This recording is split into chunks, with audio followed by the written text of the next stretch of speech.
Welcome to Star Trek Adventures, a role-playing game published by Modifius, who was charitable enough to sponsor us, even though we are a little lacking on experience in the Star Trek role-playing game, Star Trek Adventures game, but we will remedy that in a hurry because we're going to dive right in and play this thing.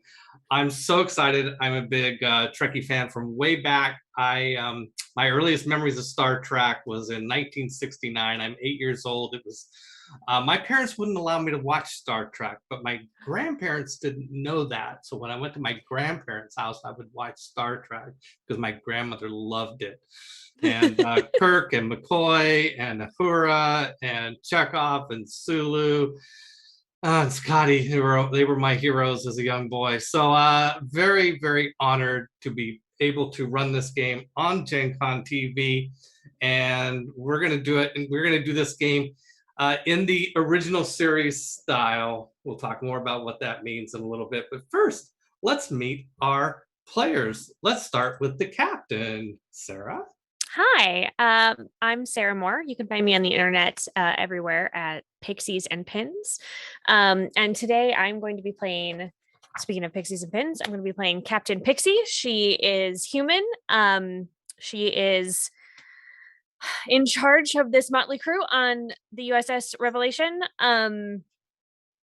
She's got a bit of a mixed up past. She has a dark secret and a bit of survivor's guilt because of things that have happened in the past for her.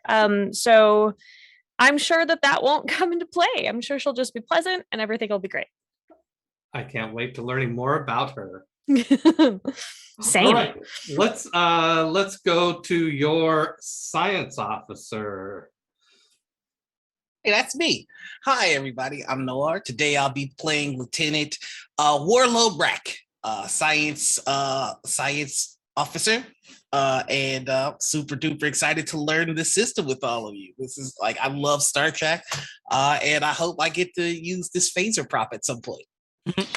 Well, this is yeah, I think that might come into play. All right, let's meet our chief medical officer. Hello, everybody. I'm Bonsai. I'm going to be playing Valeris, a Vulcan, and also the medical chief officer here. And before that statement, I'm going to go ahead and say this in chat. Picard over Kirk, always. Oh. Cisco over everybody. It's a good thing you already had a lot of points in your favor. But I understand. It's great to have our heroes. That's fantastic. All right, let's meet the chief of security. Hi, everybody. My name's Javion, but today I'll be playing Stan Jenkins, a human, the chief of security, and 12-year-old who got lost and got on the wrong ship. Oh, no. Is that part of one of your past events? Yeah. Oh, nice. Okay, and I'm Peter Adkison. I am your game master for today, and I want to say thanks. Sarah and I have played together many times with me as a GM. This is my first time being able to GM Noir, Bonsai, and Javion. So thank you for entrusting me with this honor, and I look forward to it. So we have just a little bit, first of all, before we get going, safety discussion. So if at any time you feel uncomfortable or with the topic matter at hand, let me know, and we will veer in a different direction, fade to black or something. But to help me avoid putting you in that position, if you could tell me what sort of topics that you would like us to avoid. Let's go in the same order. Let's call this our order default today. So starting with you, Sarah. I always avoid sexual violence, violence against children, and withholding food as punishment and starvation. Okay, great. How about you, Noir? All the phobiasms, that's homophobia, transphobia, racism, sexism, also violence to kids. No, I don't need any of that in my life. Other than that, I'm Gucci. can I get a clarification? The universe is full of aliens, and the races don't typically like each other by default. Oh, look, I mean, like real world stuff. Like, I'm okay with like, you know, like elves having beef with dwarves, as long as it doesn't get like too real worldy. Okay. Space Force? Okay, great. Okay, I can. I'm the same way about the real world stuff. So Yeah. I do not expect a problem, but I do love Rock and aliens roll. that hate each other and hate humans, and humans hate lots of aliens and all that sort of stuff like that. So that's fair game. Good. All right, Bonsai. Oh, you're I muted. second everything that everyone says, and also not like full description of like torture. I'm not down. Sorry. Yeah. I mean, there can be torture done, just not really descriptive. The prisoner is having an unpleasant experience today. Very unpleasant. They're all full lights. Sorry, I couldn't. Bonsai, actually, that you nailed it on head for me. Actually, I don't like torture scenes, and that's that's about as close a thing as I have to align. So I think we're good. So, how about you, Javion? Anything with like kind of what Bonsai said, torture, playing with like consciousness and like Black Mirror style, trapping it somewhere, like anything horror like that is just, I think that's am I too quiet? Oh, okay. I saw you playing with your ear. I caught you, but I also can you expand a little bit on? I mean, Black Mirror covers a lot. I know. Range of Okay. stuff. So there's one episode where that guy, he's on the computer and his mind is in the computer, but then he gets trapped in the computer forever. That. Okay. So as long as one of you isn't trapped in the computer forever, yeah, or somebody else isn't trapped in. That's an example of torture that I would not be okay with. Yeah, I would honestly kind of count that as claustrophobia, just being trapped somewhere where you can't get out. Yeah. Sure. Yeah. Okay. Are you bothered by like other computer related stuff like AIs? I shouldn't be bothered by. I should say. Nah. Okay. Artificial intelligence. Robots can be like that. Yeah. Okay. Great. Well, thank you. Appreciate that. And all right, let us charge. That was all I really have planned for today. Perfect. We're doing so good. Man, we did awesome. Okay, I want to talk a little bit about, first of all, to the audience, if you're not familiar with Star Trek Adventures, or I don't even know if this is canon, but I think this is commonly what's done, is at least in this game, each of the players actually has two characters, and we're calling them a leading character and a supporting character. And I really like this idea because often in a Star Trek story, maybe there's an away team. Wait, wouldn't that be fun? An away team that goes away, and then there's stuff happening on a planet or a moon or something, and there's also stuff happening on a ship. And so what we will do is just kind of contrive those situations so that that the away team consists of four of the characters of one each of each player's characters, and will be in the away team, and one each of each player's characters will be back on the ship. And so we can have stuff happening in parallel if that should come up, and so on.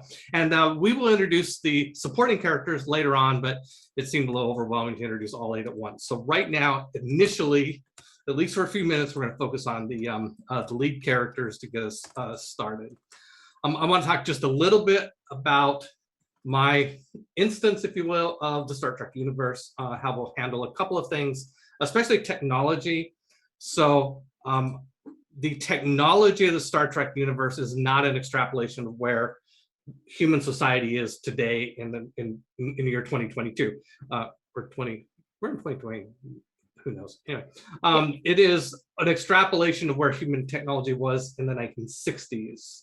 So even though we're, I think, in the year 2269 in this story, so 2 centuries later, there is no internet, for example. There are computers, but the computers are an extrapolation of what people thought computers would be back in the 60s, which is that they're just bigger and bigger, bigger and bigger, more powerful, maybe AI, maybe self-aware, all those types of popular science fiction topics from the mid 20th century, all fair game as reality within this Star Trek universe that we're playing in. And if you can come up with technobabble that would have made sense to me as a 8-year-old boy watching Star Trek on a farm in Idaho, then that works for me. So that's kind of how we'll play it. So anyway, there is I have a question. that's good enough for now on that. Yes, Javion. What is the tone going to be like? Because I know a lot of people told me that the shows are very different in tone from like the movies, and then some of the spin-off parody things like that. So I know that everybody's RPG game can be different. Right.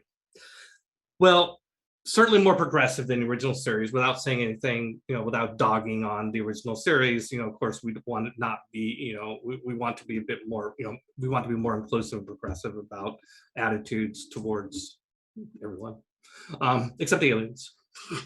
And so I think it's kind of the mysteries of science, like the mid 20th century was a century, it was a time period of people's minds just kind of getting blown about like how weird things could be, how cool things could be, and how big science could be.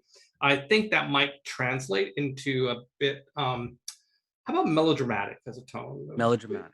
I think Oh. melodramatic could be a fun way to kind of nod to Star Trek original while also kind of putting our own spin on things. So I'm gonna let's try that. Okay. Cool. Yeah. That sounds fun. Okay. Back to my session notes here. Okay, we have you are the flag officers of the Starship Revelation, right? So just like in most Star Trek series, the actors who are playing the lead roles and supporting roles of a Star Trek series are the main characters, not only of the series, but the main characters that run the ship. That is you. There is no safety net here. Like, you guys have problems.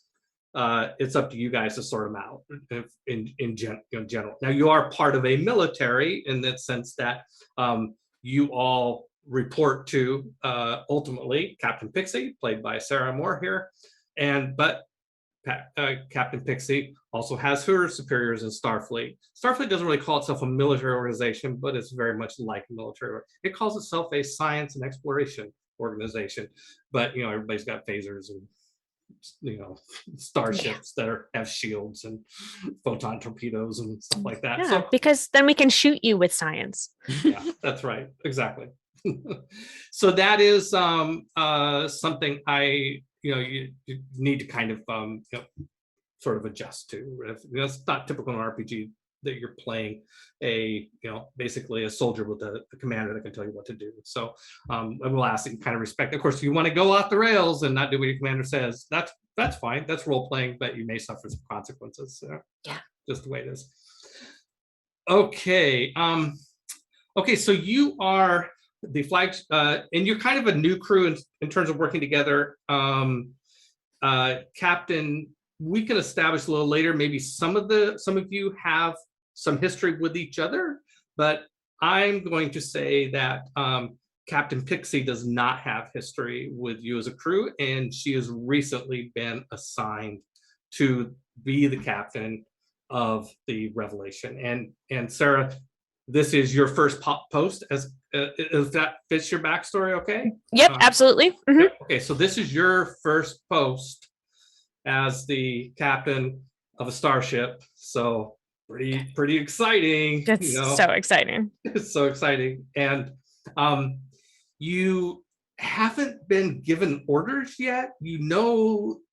That you've been kind of eager to go, because that you're supposed to be on a mission, but nobody's told you what it is yet. Mm-hmm. And it's going to be deep into the XYZY sector, so you kind of been sailing out that direction just to kind of get a head start on things. You've sent several messages to Admiral Hill, who you've never actually met in person, but because you transferred here from another part of Starfleet, and he hasn't returned any of your messages.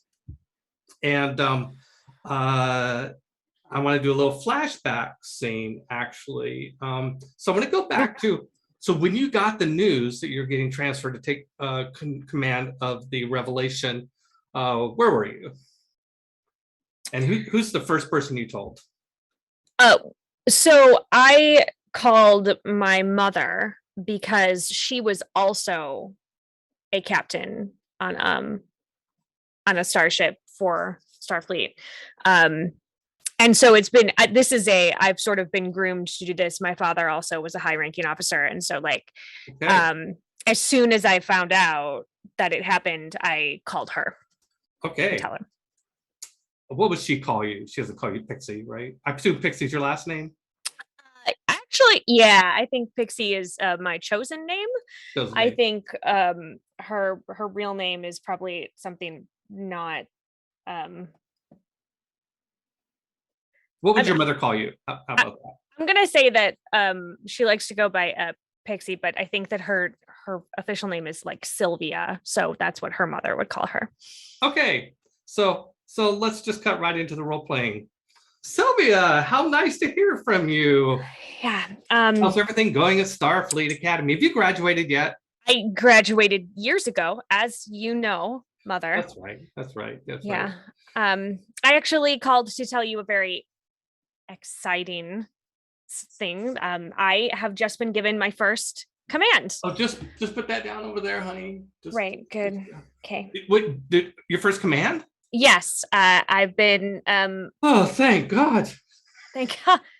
I mean, it hasn't been that long. It's only been like a couple of years. I've been doing really good work.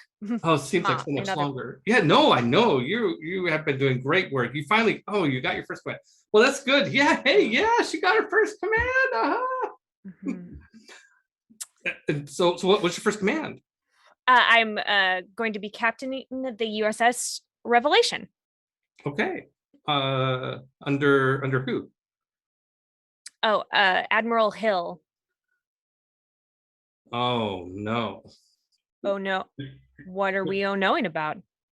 Admiral Hill? Oh, I'm sorry. You don't know? You haven't heard of Admiral Hill?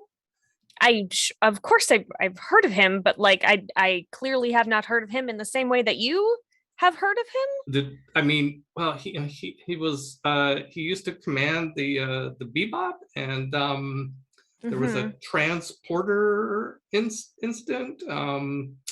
Half his flag officers were killed.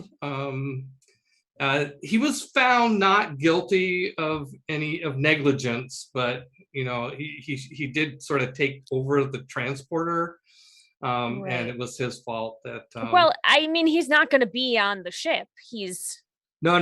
He was to get him out of the way. They promoted him to an admiral, and he's like, oh my God, he's way off in the boonies in XYZZY court sector. Right. Well, I mean, I'm sure that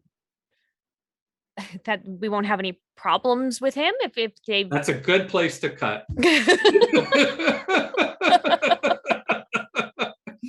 And you're thinking about this just as the communications officer, which is somebody's second. I think that's your secondary. Mine. I'm gonna talk to me. Yeah, no, it's just a quick incoming message from Admiral Hill. Should I put him on? Yes.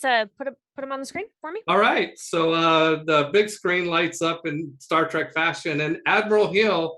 Okay, so hey, ladies and gentlemen, watching us to role play the character Admiral Hill. We have a special guest with us today, Tony Sloan, who is the Dungeon Master for Nerdbotchery Adventures. Welcome, Tony. Hey, what's going on, Peter? How's everybody doing? Great. It's a pleasure to have you on our show. Yeah, thank you so much. I'm very excited about it. I'm a pretty hardcore Trek fan, as you already know. And yeah, you pretty much said a lot about me already. I am part tell of the tell everybody about Nerdbotchery Adventures. It's one of our pride and joys here on Gen Con TV. Yeah, I am the Dungeon Master. I play with my good friend Eric Wahlberg up there. Is also my business director, as well as a bunch of other people in our cast every Sunday at 7 p.m. here on Gen Con. We're called 7 p.m. Nerdbotchery. Eastern, 4 p.m. Oh, yes, 7 p.m. Eastern. I'm sorry. I always think the Eastern time. So 7 p.m. Eastern. It's the center of your world. I get it. Yeah, you can see us. We just run a lot of great Dungeon Dragon stuff. We've used Dwarven Forge to really try to create an immersive narrative storytelling virtually for our games. Also, not too long ago, if you want to even know even more about us, we had an interview done by us on Tabletop Misfits by James. It was really good. It's about an hour and plus long. So if you're interested in that, you can go check that channel out as well. They're really cool, really great interview. But yeah, very excited to be here. Love Star Trek. And I'm ready to be Admiral Winston Hill. All right. Well, take it away. You've just showed up on screen and you have on your end of the communication, you can see Captain Pixie standing there at attention. All right. Hello, hello, hello. Captain Admiral? Pixie, you have been apparently wanting to get in contact with me. You put in several requests. Sorry, really haven't gotten the time to meet you. My only assumption that if you've been put under my command, God knows you either made somebody angry or you're just green as green could be, because there's no other reason anybody would put you under my command after what happened. But anyway, that doesn't really matter. Nothing much for me to do. I got some orders for you if you want to hear them. You interested? Yeah, this seems like a great start. Would love those orders, Admiral. Oh, all right. Well, actually, I need you to travel to the Osun station and pick up a scientist named Elias. Then I need you to go ahead and take this Elias character to a planet in the Edo system in the XYZZY sector. Anyway, that's really about it. Anything else? Can you tell me, I assuming you can send me a little information about Elias so that I know exactly who I'm picking up? Peter, should they roll at this point? So are you going to use, is this a task? Are you testing? Should we see how this system works? Sure. Well, no. Yeah. Okay. I think you're trying to get him to give you some more information here. So this is going to be our first attempt to do a task resolution here in the Star Trek system universe. So I have my cheat sheet here. Okay. So what you do to resolve a task is that we determine a combination of attribute and discipline that you're using. Okay. And you can, I can suggest something and you can counter, I think this is discipline is in the realm of command. You're trying to work the chain of command, get information from your commanding officer. Yep. And maybe it's in terms of your attributes, perhaps it is presence or perhaps reason. I would prefer presence. Okay. I'm better at that. That's exactly how the game is played. So presence means you're trying to command attention or respect, negotiate, be charming, resist, etc. Present a specific appearance or demeanor. Okay, so presence, command. Okay, those are your two. Give me your presence value and your command value. You're going to add those two numbers together. It's a 15. Okay. And you're going to roll. So this is a fairly simple task. Okay. This is getting information, getting a little bit more information from your commanding officer. So it's a difficulty 1, which means you get 1 success and you get to roll 2 20-sided dice. Okay. And a success is 15 or less. Now there are ways that you can monger for more dice, but if you think 2 chances of a 15 or less is pretty good, you can just go for it. That feels good to me. And Let me give it a shot. You get extra successes, you get what's called momentum, which are bonuses that you can use for other things right then, or if you don't use them right now, they go into a group momentum pool that anybody can use. Okay. So we're looking for low numbers. Yeah, low numbers. Below 15. 15 or below. Yeah. Come on. At 20. Okay. You're Come not going to on. believe this, but I rolled 2 15s. 2 15s. Okay, 2 successes. Okay, so you've got 1 success, Tony. Just a moment. I'm going to give Sarah some options on how she can spend the extra success. And I'm stalling because I can't find the file real quick. Okay, hold on. Awesome. Now I did. Okay. With the extra success and the momentum that you got, you can, one thing that you can do, there's a bunch of things you can do with momentum, but specifically, you can create an advantage that has to do with this scene or this Okay. relationship that you have with Admiral Hill. Okay, so let's go ahead and continue the conversation, and afterwards we'll have, it'd be like some sort of connection maybe that you have with the Admiral, might be some sort of advantage that you have that will apply to future situations when you interact with Admiral Hill. Okay. Okay. All right, Tony. She has been a bit persuasive as in asking for more information. About more information about Elias. Okay, got it. So we're picking up right there. Yep. Oh, aren't you the ambitious one, wanting to know everything there is to know? All right. Well, it doesn't really make a difference. Like I said, if you're under my command, you're not going to probably go anywhere. But let's go ahead. So about Mr. Elias, you're a scientist. Oh, let me just pull up my board here. Hold on, I misplaced my stuff. Oh, there it is. All right, pull out my telly board here, computer. Elias is a xenoanthropologist. I can tell you that much. And if that gives you anything, I'll tell you he's going to be real boring. These are people that just like to dig around in the dirt for all the old ancient civilizations, boring enough on our own planet, some that's been gone for 2,000 years. Now these guys want to run around to some other planet and find some old bones, whatever. But but yeah, you're going to need to take him back. And to be honest, after the mission, I really don't care what you do with Elias. Do whatever with him. It makes no difference to me. Anything else? Admiral, Elias is a human? I'm for clarification, just want to know who I'm looking for. Ooh, it does not say.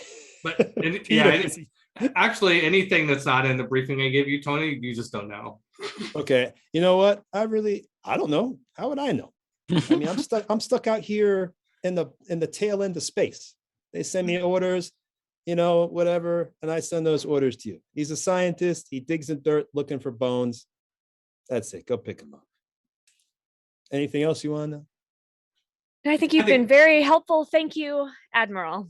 Does she get, because of her successes, Peter, should I give her any more the information, or because there's more options, more stuff, but why don't you give her one more tidbit?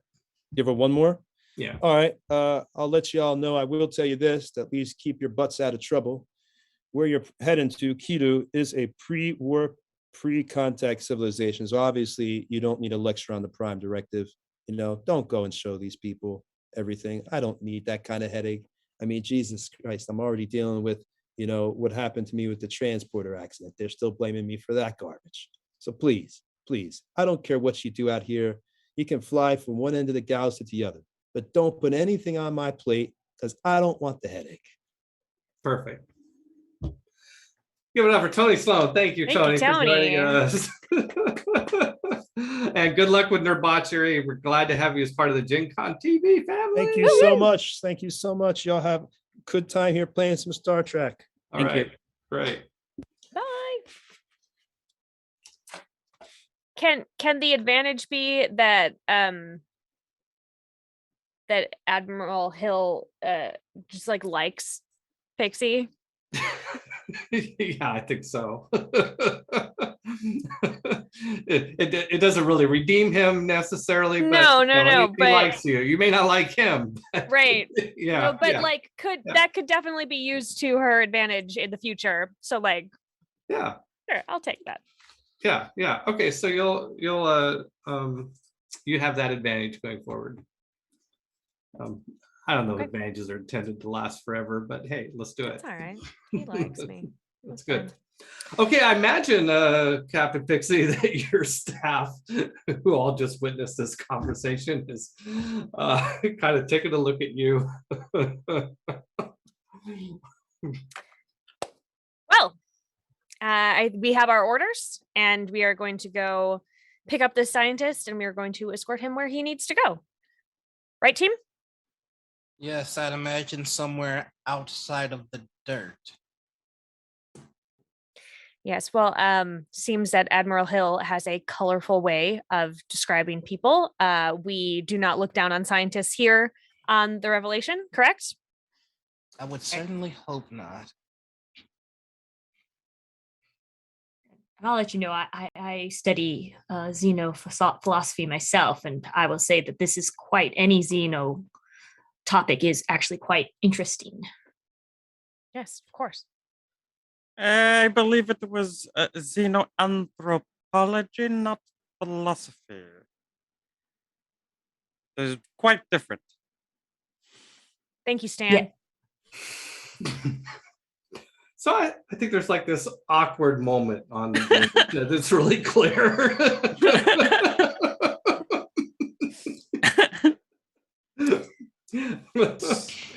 Well, so set our course, please.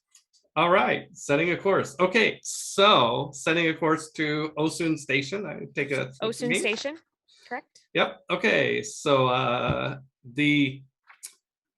let's see here. I have. Okay, I think that is a role for the navigator, and I think that might Would it be be one me? of the secondary characters, right? Yep, William. Who's got that navigator? William? Me. Okay. Well, speaking of William, this seems like a good time to introduce secondary characters. So tell us about William. Cool. I'm prepared to do that. Yes. William Axelrod is a navigator, flight officer, flight controller, another human as well, and is very excited to take y'all on a journey. And sometimes gets just a little overzealous and maybe a little reckless with his plans. He likes to go fast. He likes to go fast. All Great. right. All right. Okay, so let's go Bonsai, your secondary character, support character, I should say. Yes, my secondary support character, his name is Ricky Santos. He is a human operations manager. And he says that when doing something right means sometimes breaking the rules. All right. Noir, you're chief engineer, right? Yes, Chief Engineer STEM. STEM loves this ship more than everybody on it. So everybody on the ship could get captured or pass out or die. As long as the ship is fine, then he's done his job and he's very happy about it. This is a state-of-the-art ship. It's his baby. He was there from the blueprint, the inception of the ship, to putting on the final sticker. Like he's been with this baby since the beginning, and he intends to retire and live the rest of his life on this ship. Don't damage my ship. Nice. That's a great background. Is that STEM? What's his species? STEM is I'm gonna say Romulan. Oh. Are they around at this period? Nice. Yeah. Oh yeah. Totally. Not sure how you got into Starfleet, but I'm sure it's a great story. It was part of a treaty. Yeah, part of a treaty. Yeah, okay. Cultural We'll make peace with you, exchange. but you have to take this guy away. Please Yeah. get him out of here. We don't want him on our He home. doesn't like anyone. He just likes ships. It's fair. Yeah. That's fair. Okay, Sarah, your supporting character. I am Lieutenant Takara. I am a Vulcan, and I am the ship's communications officer. Okay. I can't. One of my values is can't walk away. If there is a mystery, I have to figure it out. I can't. walk out of here. And also, she's a bit of a rebel among Vulcans. They don't. She probably doesn't do well with Valeris because she doesn't really like. She's not emotionless and lets logic, and reason sort of guide her. She's a bit off, Chaotic. a little bit. Right. Mm. Okay, great. Well, okay, so I'm going to tell you a little bit more about my version of Star Trek universe. As a this kind of, remember before I talked about extrapolating from the 60s. That's on the technology front.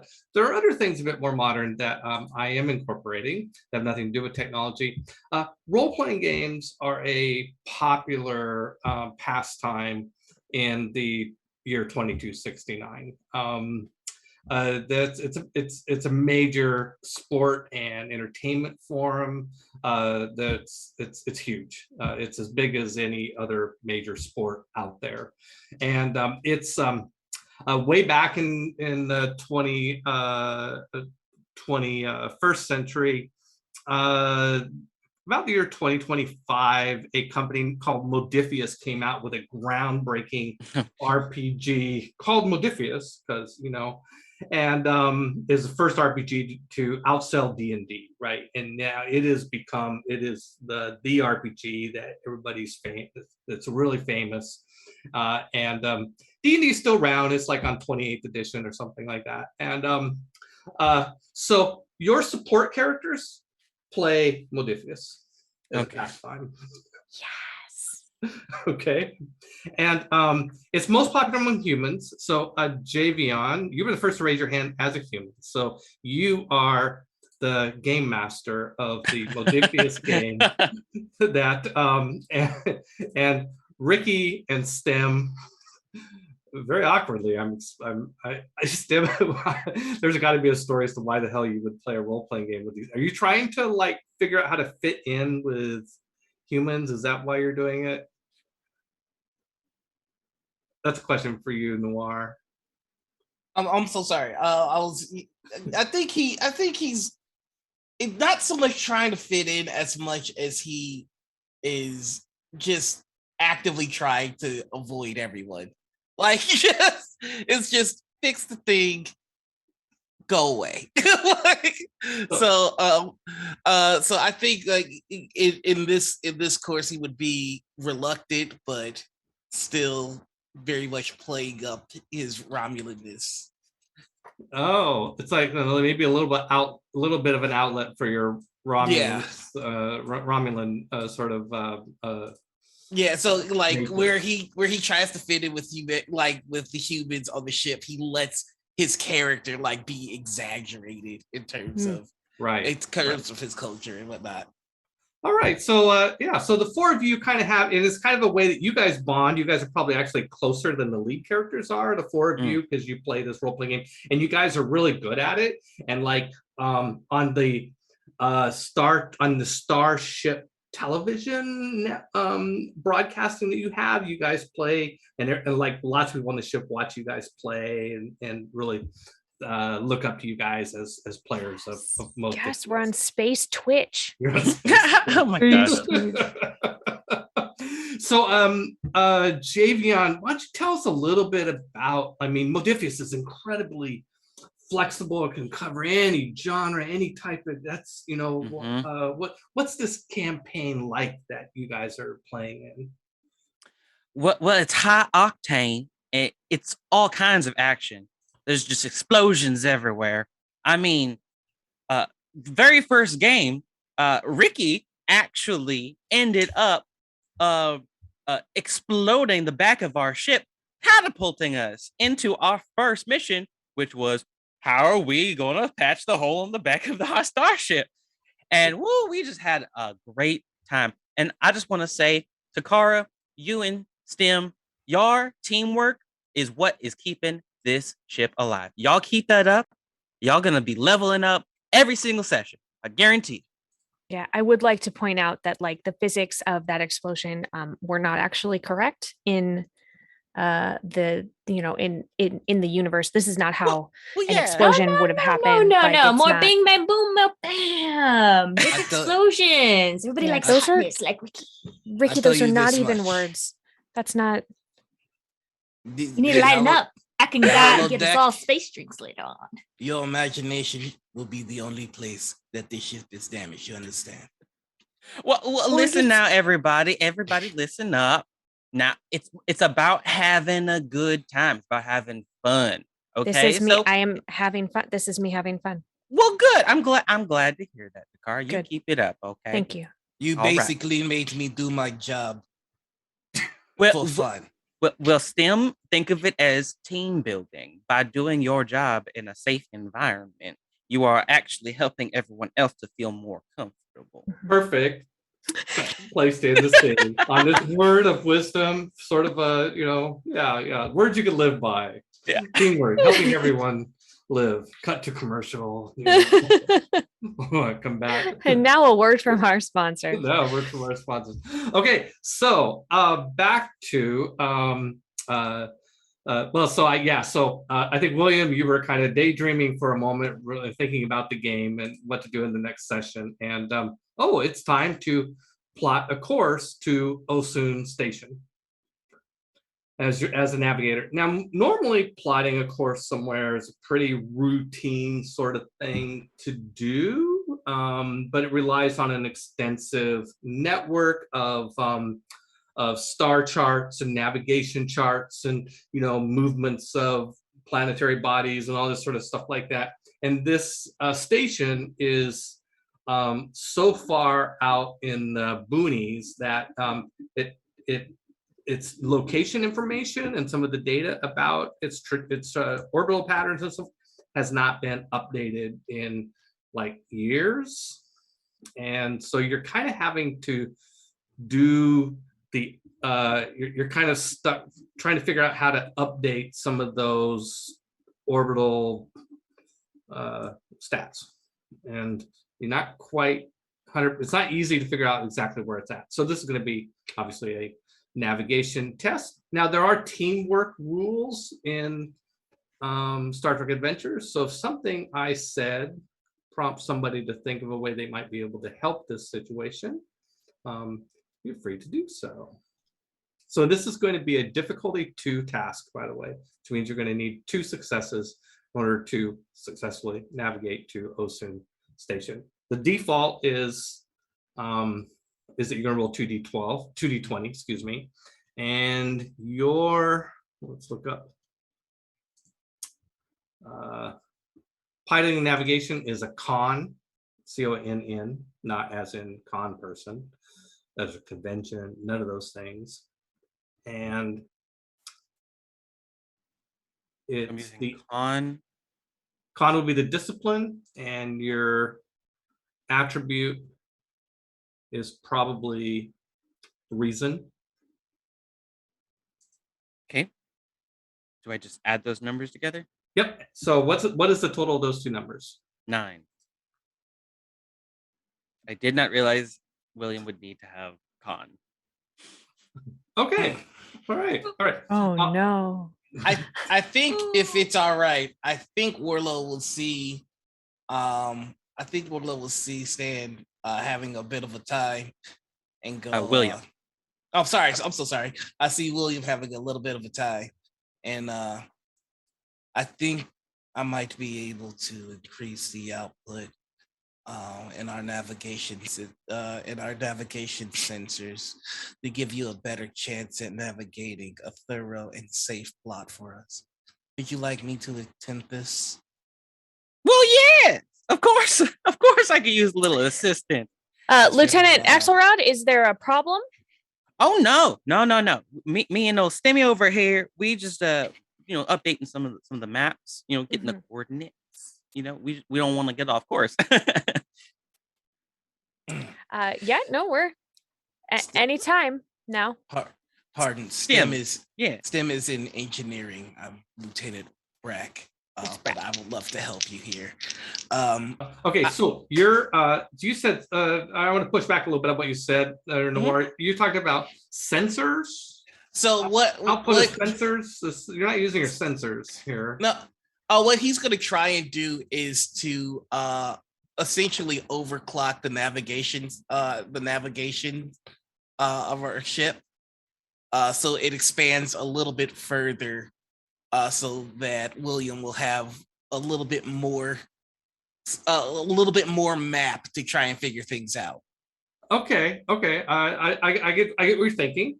And so when you go to try to help him do this, and you realize that even with the longest range sensors on the ship, it is beyond the range of those sensors. So you're busy. You're coming to that conclusion in a moment. Bonsai, you would shuttlecraft help at all in this situation for this particular thing? No, see, the problem is that the Osun station is way out in space, a long ways away. I'll give you a little hint as to what might help. Okay, so I mentioned that that a lot of the data is out of date, and certain data about orbital trajectories and movement of celestial bodies has not been updated. But this data can be extrapolated from old data. It would be, you think it might be theoretically possible by tapping into the advanced powers of the computer, which is on the ship, and some mathematical modeling that someone with the right skills could extrapolate what the coordinates of Osun Station should be today based on data from 10 years ago. Sounds easy. Tell me what I need to roll. Do you have computer skill? No, but I can try. Anybody Computers is one of my focuses. Yeah. Captain, is there a problem with the ship's calculation systems? Is there a problem with the ship's I don't believe so, but our lieutenant here seems to be having a problem with them. Yeah, something is obviously going wrong over at the helm. If you would permit me, please, can I take a look? Please. So I do actually have computers and quantum mechanics as a specialty. Would you allow me to roll those? Yes. Okay. So Valeris and Noir, was this the same character that has the computers, or is it the other one? This character's focuses are warp field dynamics, infectious diseases, computers, quantum mechanics, philosophy, and cultural studies. Okay. Now, is that Warlow or? Yeah, this is Warlow. Okay. So Warlow and Valeris are lead characters.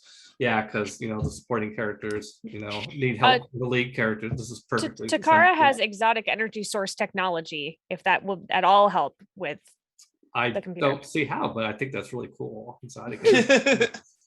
Yeah. Now this is very much a straight up the middle mathematical calculations and extrapolation thing, and it's so it's not even the quantum mechanics. It's just purely computer skills and math. So you both have that. And so you, the two of you probably even like challenge each other mathematically, on computer stuff a lot, because you both have advanced skills in it. And so you're not surprised when you find yourself working together on this problem. Okay, so you both get to do a test to see if you can extrapolate from old data. Now, extrapolating is by itself not hard, but it always comes down to how much resolution did the data have. You're talking about really huge numbers from 10 years ago in a very precise sort of field. So that is just me stalling to pull up my chart on disciplines and attributes. Okay, so computers is in the realm of sciences, I think. Yep, sciences, and this is sciences and reason. Okay, so you will each make a science and reason, science plus reason. So add your science and reason together. Let's start with you, Bonsai. My science and reason for Valeris is a total of 16 points. Okay, so you get to roll 2 dice versus 16, and any successes that you get potentially will be applied to Stan's navigation roll. Or correct. We are rolling for lower. Yes, you're rolling for lower. Anytime you roll a d20 in the system, I think you're rolling lower, equal to or less than the target number. I have now achieved a level 13 and 5 on both of those rolls, so both are success. 2 Woo. successes. Excellent. Okay, great. Okay, so that's good. It's really good, given given the con score coming up. Okay, let's see from Warlow Brock. Let's see how you do on your computers plus reasons. What is the total of those two numbers? 15. 15. Okay, roll 2d6, 2d20 versus 15. That is a 3 and an 8. 3 and an 8. Great. Your math 4 is better than my successes. Wow, this is almost in the bag. math. By the way, a couple of things about rolling d20s in a task. If you roll a natural 1, it counts as 2 successes. Ooh. Okay. If you roll a natural 20, not only is it a miss, it creates a complication. Yeah. Okay. So roll lots of d20s because that's how I get complications. Also, if you have a one other rule that relates to this that's really good to know about is the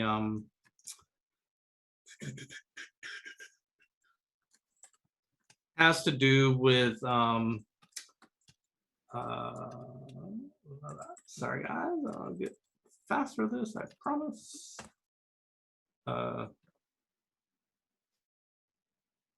Traits.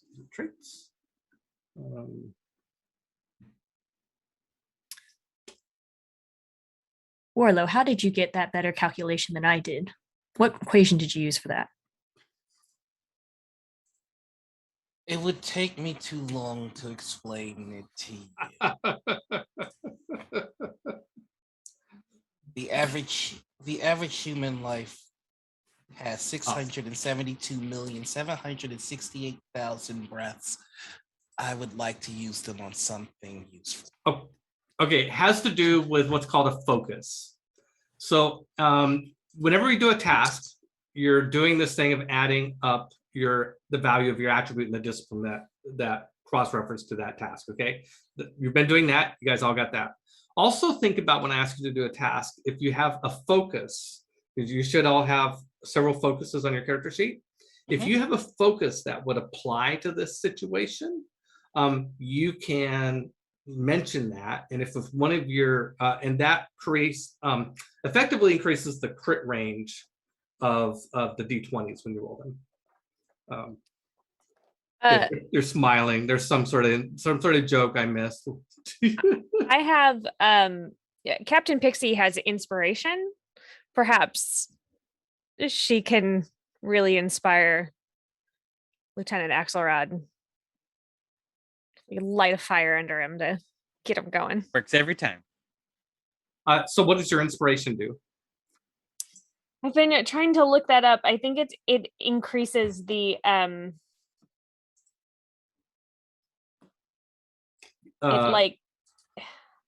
is your ability as a captain? Yeah, it's one of my focuses as a captain. I think it gives them an extra D20. Let's go with that rule for now. Okay, so back to you. Okay, so now you're going into this test. The teammates have helped you are coming up with this complicated computer extrapolation modeling, giving you the coordinates of where they think Osun Station is now.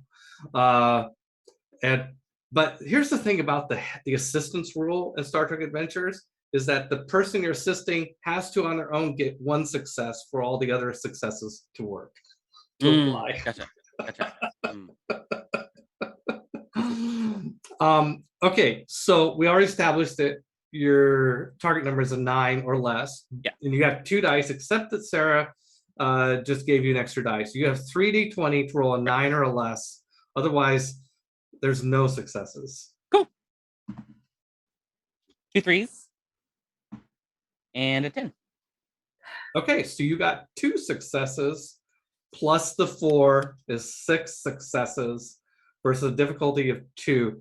Nailed it. Nailed it. Plus you have 4 extra successes for momentum, which is huge. Okay. Mm-hmm. Now, Captain, I've been working on this this little project of mine. Let me know what you think. I think we can get a little extra boost of power. Just a little extra speed. Now, we don't have to use it now, but if you want it, it's there. I'm just saying. Stim, what would adding extra power in this particular situation do to the integrity of our ship?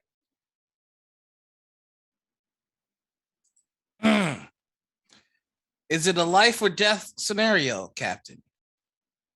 Doesn't appear to be at this moment. Then I don't see why we would put any unnecessary stress on the ship, Captain. It's there when you need it. Wink. William. Okay, great. Excellent. Okay, so I'm gonna take a short break right here. Short bio break. If Marcus will let us. Marcus, are you gonna let us take a short break? Absolutely not. Marcus is a tyrant. You're gonna Oh, fist no. fight Marcus to get that break. Be Okay, right back. yeah. Bye.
All right, thank you for sticking with us. Here we are. Okay, so Javion, we just finished this task of navigating successfully to Osun Station.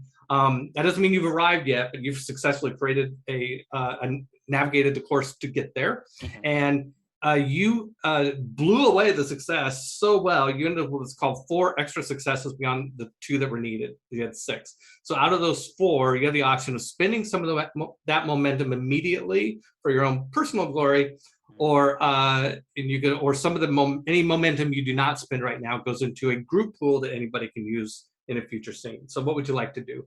Well, personal glory does sound pretty good, but I think I'll go for giving it to the team. Let's create advantage. Yay. All of it. Yeah. Okay. Woo! All right. So the team now has 4 momentum. These are momentum that you can apply to any situation. I have them. I got 3 threat, 4 momentum right here. So I'll track these for you guys. You can also track them too to make sure I get it right. So, okay. Taking very So diligent notes. now it is time to for the trip to Osun Station. So this is Chief Engineer. What are your recommendations to the pilot about? You guys need to have a conversation about how fast you want to get there. What warp speed shall you use? I recommend the highest warp speed. I've used it a lot in my time. I think it would get us there a whole lot faster. Just because the ship can go that fast does not mean that it has to go that fast. It's true. But I think a Counterpoint. comfortable warp 3 will be just fine. I will take that under consideration because I respect you. I respect you too. Okay. Keep my baby safe. Yeah. That does not invoke confidence. There will be no ying of the hall when you're piloting my baby. Okay, Captain Pixie, the chief engineer has recommended a warp speed 3. I will take that, and yes, warp speed 3 sounds correct to me. Okay, that becomes a job for the operations officer, the helm. That's your supporting character, right, Bonsai? Yes, indeed. Implementing a warp 3. Oh. So you've got the course from the navigator. You implement it. I'm not gonna give you a roll. There's no strange situation that makes this unusually difficult. This is a routine task. You lay in the course is laid in by the navigator. You engage the warp 3, and and there's that moment, in the graphics. This is the best part. You guys hit warp speed. And the see music Stim holding the console like, that'll do, baby. That'll do. It's weird. Okay.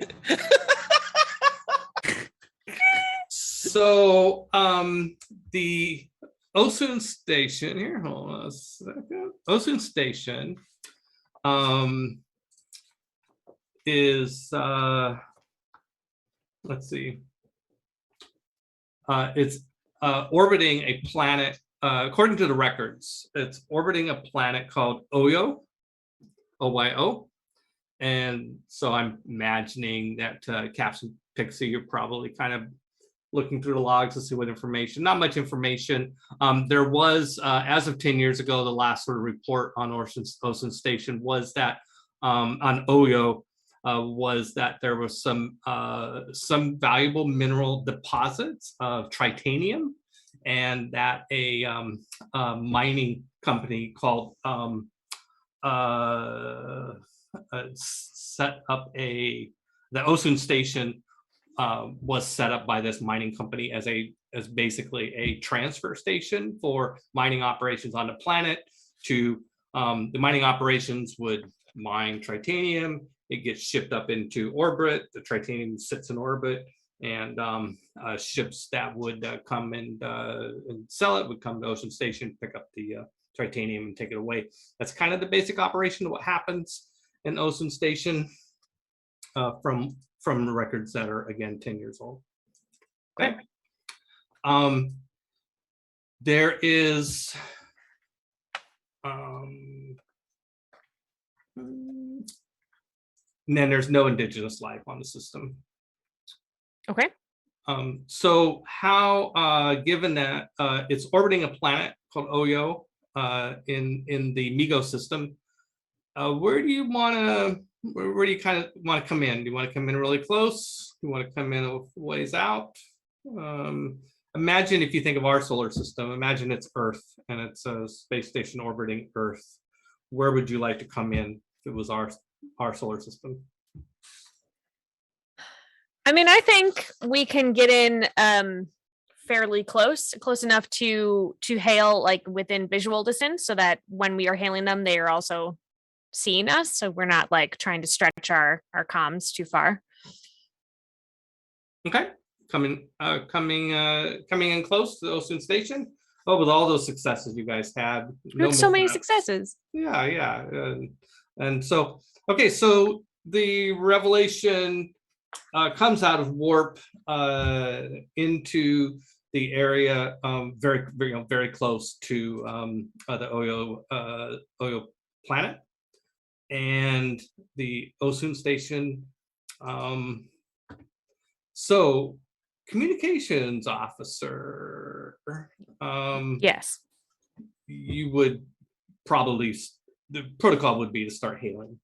Yeah, I would love to hail them. Yeah, so you're going to hail the Osun Station. Okay, just put that on hold for a second. Pretty typical that, let's see, operations manager, you'd be using the scanners to look in the system, see what's going on. You'll get a read of stuff that's happening. There is a freighter that is in the system that is not at the station. It is a little bit further. It's a little bit further out of the orbit. Like going back to the analogy of Earth, there's a space station around it. It's about the distance of the moon away from the Oyo system. You pick it up right away, and you notice that it is stationary. Oh no, it's actually moving. It's just moving very, very slowly away from. So in other words, it's not orbiting, or it would only be moving in an orbital path, but it is drifting or moving, flying away from the Oyo system, but at an extremely slow speed. Like, why move at all if you're only moving at that speed, sort of thing. I will go ahead and Ricky will bring it up. Captain, it seems that we have a unidentified large crate Freighter. It's moving away, huh? A freighter, a ship. A freighter. A Freighter. cargo ship. Moving away from the orbital or the Oyo station. It seems a little off. It doesn't look like to be moving at a very fast speed or anything, or in orbit. It's just drifting away. Seems a little. Have we scanned it? Is it adrift, or is it just moving slowly? Does it have looks to be adrift? Let's hail it and see if there's anybody who needs assistance on that. Okay, so yes, let's go back to the communication officer. Communication officer Takara, that's Sarah, that's your supporting character, right? Yes. Having a little trouble establishing communication with Osun Station, and probably as soon as you overheard or probably came up on your screens at the freighter there, you would be trying, you're a communications officer, you can talk to a bunch of channels at once. Yeah. It's just about having a bigger modem. You try to communicate with the freighter, and you're not yet. I'm hinting that there might be a task to resolve here. Sure. Of getting establishing a connection with either location. So says you don't have a communication success in this task, in your communications, we're going to test here. Success will mean either that you will establish communication or you'll understand a little bit more why you're not able to. Okay. Great. That's what we're going for. Great. And so go ahead, Sarah, and this will be a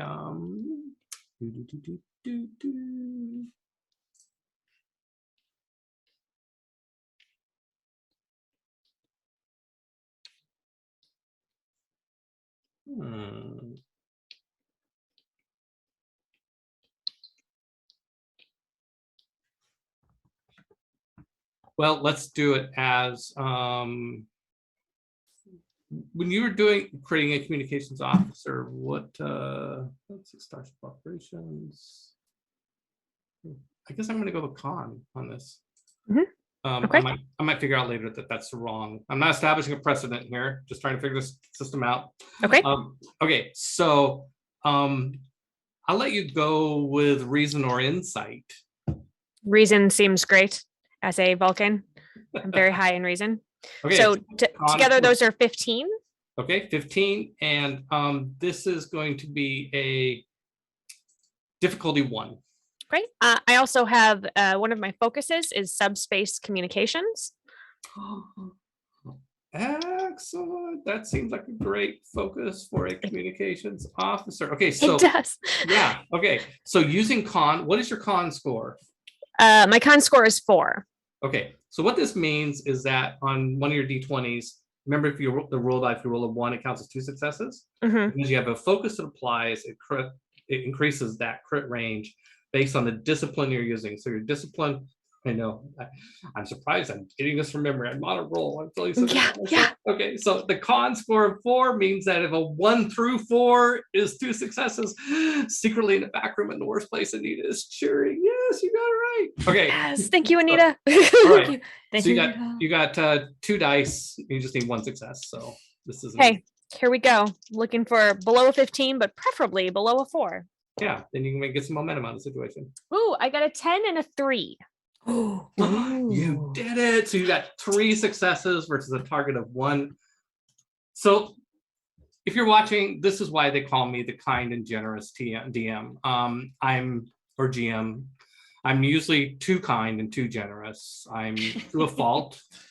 This is an example of this. I'm being way too kind here to the players. Too nice. So nice. Giving them all, yeah, it's the burden I carry. You know, I see myself as an old school AD&D style, kill them all, let the orcs sort them out. For the DM, it just doesn't work out that way. Okay, so you got 3 successes. So you've got 2 beyond what you need. You can create an advantage for yourself, or that's today's house rule. So I figured this out really well. Or you can add that to the pool. By the way, your pool went down by 1. Every time you change scenes, you lose a point of momentum. So your momentum pool is now 3. So what would you like to do with your extra momentum? Oh, Well, you want to hear what what you learned first? Probably. Yeah, tell me what I learned. Okay, so for communications, you know, hailing frequencies, that sort of thing, there has to be, you know, 2 devices talking to each other, 2 parties, right? It's not a matter of finding the right frequency or getting the right handshake, and it's like in both cases on the freighter and on Osun station, neither one of them are broadcasting. If whatever their hailing devices are inoperable or not turned off, there's just nothing there but dead air. And go ahead. I think their phone died, Captain.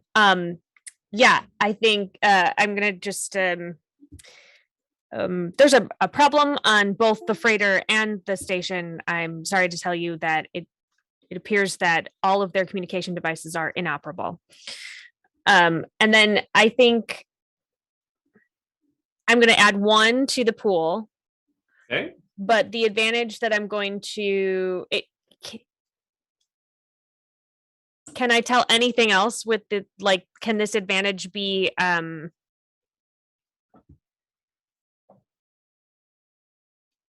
like a way to determine if there is any power over there? And it's just that the No, comms I think are I would off? make that a separate check. I can say that you could leave on some sort of monitoring, so that Okay. if they do start to broadcast or become enabled to broadcast, that you could set up a subroutine to be watching that. It's probably Okay. written in Fortran and monitoring Perfect. for that eventuality. Okay. With this, sorry. Do I'm you just mind gonna- if Did you want with yeah, go ahead. Sorry. no, sorry. I was just gonna say, would Ricky actually know if what circumstances would this kind of scenario happen? Just because I'm like, okay, if this happens bad, what does this happen? If this happens bad, this happens. What would have to happen to equal to this kind of environment? Well, somebody could basically just have the radio turned off. Oh, right? Or okay. they could lose power. That was a good one. But I think we'll leave with this mystery. I think this is a good place to you've arrived. Congratulations. You have arrived at the Osun station to find out that Osun station is not responding to hails, and there is a freighter floating in space nearby that's not responding to hails either. And do you have an entry for the captain's log, Sarah? Yeah, captain's log.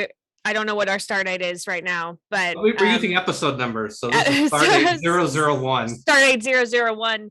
We've arrived at Osun Station.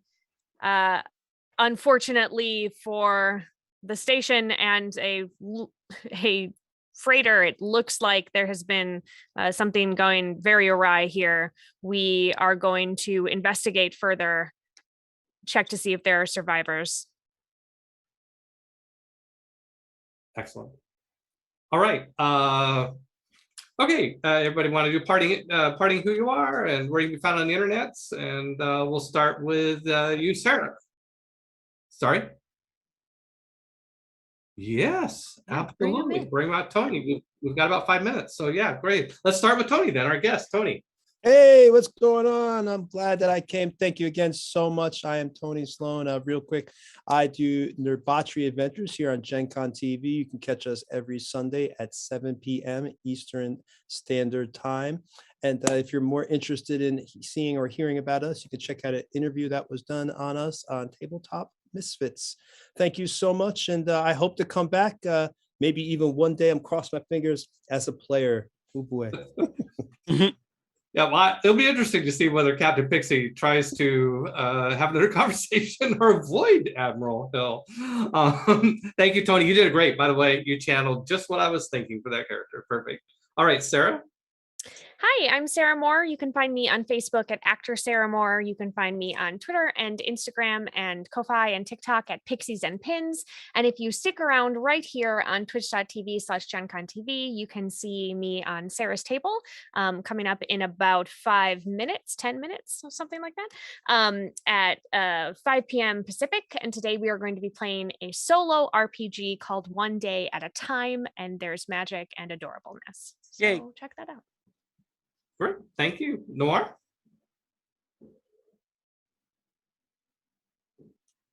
And there we go.